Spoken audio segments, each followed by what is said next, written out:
അല്ലെങ്കിൽ മാനറിസം, പൃഥ്വിരാജിന്റെ മാനറിസങ്ങളൊക്കെ പഠിച്ചു? മാനറിസം ഇല്ല, അങ്ങനെ കഥ ഇല്ല. പക്ഷെ എനിക്കിങ്ങനെ ഒരുപാട് ചോദ്യങ്ങളൊക്കെ ചോദിക്കാനുണ്ടായിരുന്നു. എനിക്ക് ആദ്യമൊക്കെ എനിക്ക് നമുക്ക് ഒരു പേടി ഉണ്ടാവുമല്ലോ ഇപ്പോൾ അല്ലേ. ഞാനും അങ്ങനെ അധികം മുമ്പ് ഞാൻ സംസാരിച്ചിട്ടൊന്നുമില്ല, എല്ലാവരെയും പോലെയൊക്കെ തന്നെയാണ് വിമാനത്തിന്റെ സംഗതി എല്ലായിടത്തും പറയുന്നുണ്ടല്ലോ, സെൽഫി എടുക്കാൻ പോയതാണ്.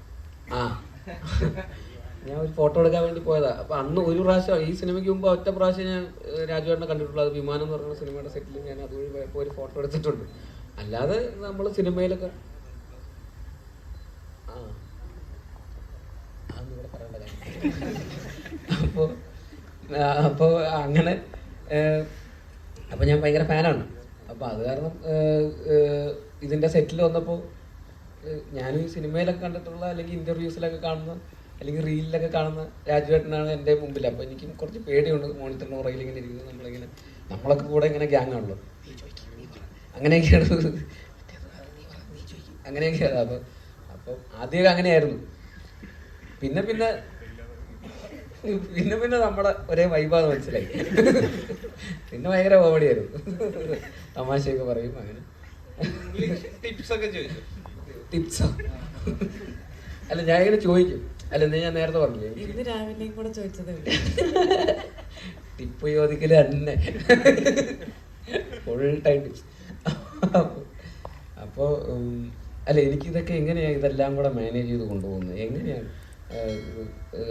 ഇതിൻ്റെ ഒരു സിനിമ എന്ന് മാത്രം ആലോചിച്ചുകൊണ്ട് ജീവിക്കുന്ന ഒരാളാണല്ലോ, ഫുൾ ടൈം സിനിമ. ഒരുപാട് ഇൻ്റർവ്യൂസിലൊക്കെ സംസാരിക്കുന്നതും അദ്ദേഹത്തിൻ്റെ ഒരു വിഷൻ, ഒരു മലയാള സിനിമയെ റെപ്രസെൻ്റ് ചെയ്യുന്നു, ഒരു ബ്രാൻഡ് അംബാസഡർ എന്നൊക്കെ രീതിയിൽ പുറത്തേക്ക് അതിനൊക്കെ.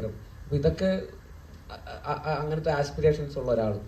അപ്പോൾ ഇതൊക്കെ എനിക്കും ഭയങ്കര, ഞാനും അങ്ങനെ കുറച്ച് അംബീഷ്യസ് ഒക്കെ ഉള്ള ഒരാളാണ്. അപ്പോൾ എനിക്കും ഈ പറയുന്ന ഭയങ്കര റിലേറ്റബിൾ ആണ് അങ്ങനത്തെ കുറേ കാര്യങ്ങളൊക്കെ. അപ്പോൾ എനിക്കും ആഗ്രഹമുണ്ട് ഇതൊക്കെ എങ്ങനെയാണ്, ഇതൊക്കെ കൂടെ മാനേജ് ചെയ്ത് എങ്ങനെയാണ് കൊണ്ടുപോകുന്നത്, കണ്ടിന്യൂസ്ലി ഇങ്ങനെ കൺസിസ്റ്റൻ്റ് ആയിട്ട് ഇതെല്ലാം മാനേജ് ചെയ്യും. പിന്നെ അവിടെ എങ്ങനെയാണ്, അവിടുത്തെ വർക്കിംഗ് എങ്ങനെയാണ്, ഇവിടെ എങ്ങനെയാണ്, ഇവിടുത്തെ സ്റ്റൈൽ എങ്ങനെയാണ്, ഇങ്ങനെയൊക്കെ ആയിട്ട്.